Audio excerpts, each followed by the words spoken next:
Hello everyone, hi, this is Mitali. Welcome back to evidyarthi.in।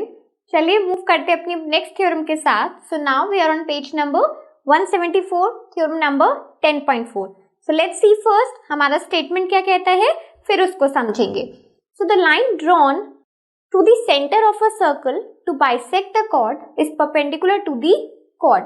Again हमें, अगर आप देखोगे इससे पहले वाला थ्योरम भी हमने जैसे किया है, तो उसमें हमें क्या बताया गया था कि कोई भी अगर हमारे सेंटर ऑफ अ सर्कल से, लेट्स सी, चलो इसको हम एक सेंटर बनाते हैं। When we have a chord, let's name it now C and D.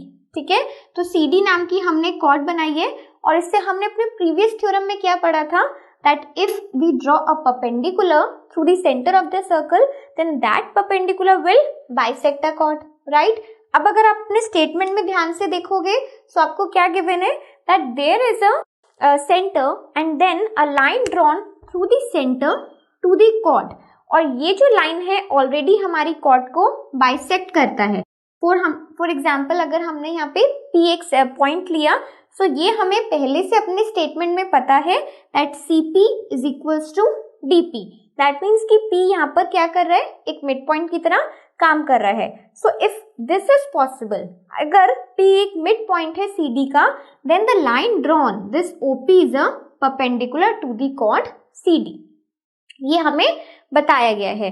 So that means it's the converse part of the previous theorem. हम एक बार देख लेते हैं कि हमें इसमें क्या गिवन है, line drawn to the centre of the circle to bisect the chord. अगर हम कोई भी लाइन को ड्रॉ करते हैं अपनी कॉर्ड को बाइसेक्ट करने के लिए, दैट मीन्स हम ये बोल सकते हैं दैट हमें क्या गिवन है, C P is equals to D P. Already we know that, ठीक है, हमें पता है कि पी ओपी जो एक लाइन है, अगर मैं इससे पहले लिखूं तो मैं ये लिखूंगी दैट ओपी बाइसेक्ट्स CD, जो हमारी कॉर्ड है CD, OP उसे बाइसेक्ट करती है।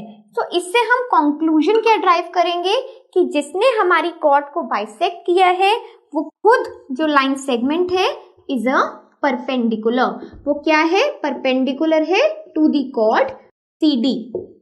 ठीक है, आई होप आपको इसका कन्वर्स पार्ट भी समझ आया हो। बस आपको ये फिगर आउट करना है कि किसी भी क्वेश्चन में जब हम इसे यूज करेंगे, so how to use the previous theorem, कि अगर हमें क्या गिवन है, ऑलरेडी हमें पता है दिस इज अ परपेंडिकुलर, तो दैट मीन्स कि वो हमारी कॉर्ड को दो इक्वल पार्ट्स में डिवाइड कर रहा है। Otherwise if it is given कि हमारे पास एक लाइन सेगमेंट है which is bisecting the chord, then we should know that OP जिसने हमें बाइसेक्ट किया है, जिसने हमारे कॉर्ड को बाइसेक्ट किया है, that is a perpendicular, which means कि ये हमें 90 डिग्री का एंगल मिलने वाला है। ठीक है, सो आपको मेरे बताने में ही आपको ये आइडिया लग जाएगा कि किस तरीके से हमें इसका एप्लीकेशन पार्ट, यानी कि इसके क्वेश्चंस हमें आ सकते हैं।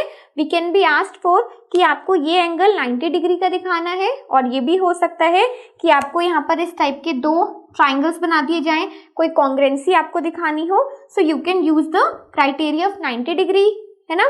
सो इस तरीके से हमें इसके क्वेश्चंस, इस पे बेस्ड क्वेश्चंस करने होंगे। तो चलिए अब मूव करते हैं अपनी नेक्स्ट थ्योरम की तरफ। Up till then keep learning, keep watching, bye bye.